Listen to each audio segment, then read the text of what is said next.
భారత్ బాద్లా అంటే బాధిపడేసింది లాటిగా.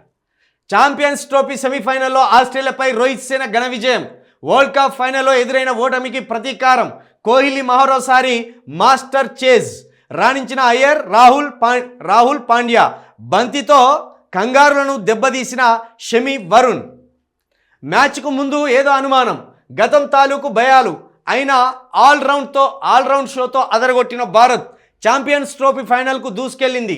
విరాట్ కోహ్లీ 84తో పాటు Shreyas Iyer 45, KL Rahul 42 not out, Hardik Pandya 28 రాణించడంతో ఉత్కంఠభరితంగా జరిగిన సెమీస్లో టీమిండియా ఆస్ట్రేలియాపై 4 వికెట్ల తేడాతో గెలిచింది. 2023 వరల్డ్ కప్ ఫైనల్లో ఓటమికి బదులు తీర్చుకుంది.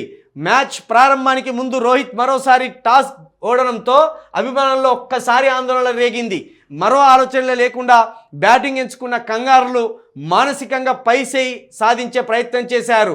ఒకానొక దశలో ఆసీస్ స్కోర్ 300 పరుగులు దాటేలా కనిపించింది. కానీ ఆస్ట్రేలియాను టీమిండియా తక్కువ స్కోర్కే కట్టడి చేసింది. తర్వాత భారత్ను కంగారులు అంత తేలిగ్గా వదలలేదు.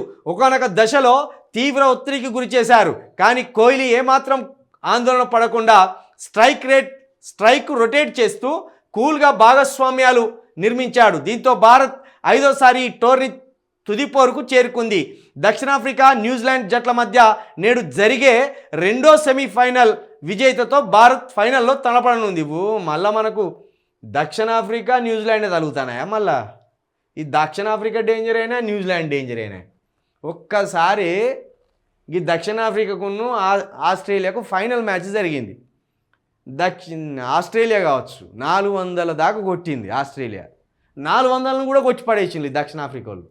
6లే, ఎటు చూసినా 6లే కొట్టింది. కాబట్టి మరి రెండు గట్టి జట్లే ఉన్నాయి, ఎటుపోయినా గట్టి జట్లే ఉన్నాయి మనకు దక్షిణాఫ్రికా, న్యూజిలాండ్. ఇది అయితే మిరాకిల్స్ చేస్తుంది దక్షిణాఫ్రికా వాళ్ళు. ఎట్లా కొడతారో తెలియదు, ఏం కొడతారు, కొన్నిసార్లు అద్భుతాలు సృష్టించిపోతారు. మొత్తానికైతే మనం కూడా ఫైనల్కు చేరుకున్నాం. ఇక మరి మనతోటి ఫైనల్లో తలపడేది ఈ కివీస్. న్యూజిలాండ్కు తలపడుతుందా, దక్షిణాఫ్రికా తలపడుతుందా అనేది చూడాలి. మొత్తానికైతే మనం కప్పుకు ట్రోఫీకి వచ్చి కూర్చున్నాం. ఇక మన చేతిలో పడుతుందా, ఇంకోని చేతిలో పడుతుందా చూడాలి. సెమీఫైనల్లో అయితే అద్భుతంగా రాణించిండ్రు. ఇక ఫైనల్ ఒక్కటి మిగిలి ఉన్నది. మరి ఈ ఫైనల్ మ్యాచ్ ఎప్పుడో చూడాలి.